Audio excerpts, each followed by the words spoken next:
అన్నప్పుడల్లా ఇలాంటి వైరాగ్యములు జరుగుతుండడం సహజమే. ఇప్పుడు నా మంచి దగ్గరకు పోయాడు.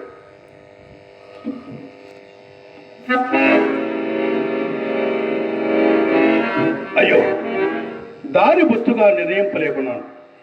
ఈ చిత్రంలోని కష్టమును నేను ఇప్పుడు దీపముగా ఉపయోగించుకుందును.